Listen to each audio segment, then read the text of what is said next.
1901 में स्पंज ढूंढने वालों को एक अद्भुत चीज मिली। ग्रीक आइलैंड एंटिकिथेरा के पास उन्हें एक जहाज का मलबा मिला। ये मलबा बहुत पुराना था, पहली शताब्दी ईसा पूर्व का। उसमें से जो खजाने निकले उनमें एक अजीब चीज थी। वो जंग लगे हुए कांसे के ढेर जैसी लग रही थी। ये चीज आगे जाकर एंटिकिथेरा मैकेनिज्म के नाम से मशहूर हुई। पहले तो किसी को समझ नहीं आया कि ये क्या है। ये तो साफ था कि ये बहुत पुरानी है, लेकिन इसका क्या काम था ये एक रहस्य था। इस पर कुछ लिखा हुआ था और इसमें गियर और दूसरे मैकेनिकल पार्ट्स भी थे। ये इतनी कॉम्प्लेक्स थी कि उस समय की लग ही नहीं रही थी। वैज्ञानिक और इतिहासकार हैरान थे, ये चीज आखिर थी क्या, और 2000 साल पहले इतनी एडवांस्ड चीज कौन बना सकता था। एंटिकिथेरा मैकेनिज्म ने एक दिलचस्प चुनौती पेश की। ये भूतकाल से एक पहेली थी जो सुलझने का इंतजार कर रही थी। जैसे जैसे रिसर्चर्स ने एंटिकिथेरा मैकेनिज्म का अध्ययन किया, उन्हें धीरे धीरे इसके रहस्य समझ आने लगे। ये एक एस्ट्रोनॉमिकल कैलकुलेटर निकला। ये जटिल उपकरण सूरज, चांद और ग्रहों की गति को ट्रैक कर सकता था। ये तो ग्रहण का भी अनुमान लगा सकता था। ये मैकेनिज्म इंजीनियरिंग का एक अद्भुत नमूना है।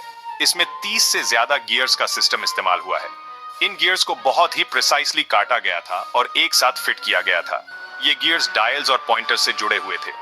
एक क्रैंक को घुमाकर उपयोगकर्ता समय को आगे या पीछे कर सकता था। इससे उन्हें किसी भी तारीख पर सेलेस्टियल ऑब्जेक्ट्स की पोजीशंस देखने को मिल जाती थी। इस मैकेनिज्म पर जो लिखा है वो भी महत्वपूर्ण है। ये डिवाइस को यूज करने के इंस्ट्रक्शंस देते हैं। ये प्राचीन यूनानियों की एस्ट्रोनॉमी की समझ को भी दर्शाते हैं। एंटिकिथेरा मैकेनिज्म हमारे पूर्वजों की बुद्धिमानी का प्रमाण है। एंटिकिथेरा मैकेनिज्म सिर्फ एक मशीन से कहीं बढ़कर है। ये प्राचीन यूनानियों के दिमाग में एक खिड़की है। ये हमें दिखाता है कि वे ब्रह्मांड को कैसे देखते थे। यूनानी कॉस्मोस से बहुत आकर्षित थे। वे ऑब्जर्वेशन और रीजन की शक्ति में विश्वास करते थे। ये मैकेनिज्म इसी विश्वास को दर्शाता है। ये प्राकृतिक दुनिया को समझने का एक साधन है। आकाश की गतिविधियों का अध्ययन करके यूनानी ब्रह्मांड में ऑर्डर खोजना चाहते थे। उनका मानना था कि ब्रह्मांड एक भाषा बोलता है और उन्होंने को समझने में मदद करने के लिए एंटिकिथेरा मैकेनिज्म का निर्माण किया। ये डिवाइस इस बात की याद दिलाता है कि विज्ञान और जिज्ञासा कोई नई बात नहीं है। ये हमारी साझी मानवीय विरासत का हिस्सा है। एंटिकिथेरा मैकेनिज्म हमारे उन पूर्वजों की विरासत है जिन्होंने ब्रह्मांड के रहस्यों को जानने की हिम्मत की। एंटिकिथेरा मैकेनिज्म अपने समय के हिसाब से बहुत ही रिमार्केबल है। यह पूरी तरह से कांसे से बना था। गियर्स को बहुत ही प्रिसाइसली काटा गया था। इससे पता चलता है कि उस समय एडवांस्ड औजार और तकनीकें इस्तेमाल होती थीं। इस युग के यूनानी कुशल धातुकार थे। वे जानते थे कि कांसे से जटिल वस्तुएं कैसे बनाई जाती हैं। ये मैकेनिज्म उनके शिल्प कौशल का प्रमाण है। ये इस बात की याद दिलाता है कि प्राचीन सभ्यताएं महान तकनीकी उपलब्धियां हासिल करने में सक्षम थीं। एंटिकिथेरा मैकेनिज्म बनाने के लिए विशेष ज्ञान की आवश्यकता होती। इसे बनाने वालों को एस्ट्रोनॉमी, मैथमेटिक्स और मैकेनिक्स की समझ होनी चाहिए। यह डिवाइस कोलैबोरेशन और इनोवेशन का परिणाम है। भाग 5, भूतकाल से एक पहेली। हमने इतना सब कुछ जान लिया है, फिर भी एंटिकिथेरा मैकेनिज्म में अभी भी रहस्य छुपे हैं। हम निश्चित रूप से नहीं जानते कि इसे किसने बनाया था या क्यों बनाया था। कुछ विशेषज्ञों का मानना है कि इसे आर्किमिडीज के अनुयायियों ने बनाया था। आर्किमिडीज एक प्रसिद्ध यूनानी गणितज्ञ और आविष्कारक थे। दूसरों का मानना है कि यह मैकेनिज्म रोड्स के एक स्कूल से आया था। रोड्स प्राचीन ग्रीस में एस्ट्रोनॉमी का केंद्र था। यह द्वीप हिपार्कस का घर था। हिपार्कस एक प्रसिद्ध खगोल शास्त्री थे।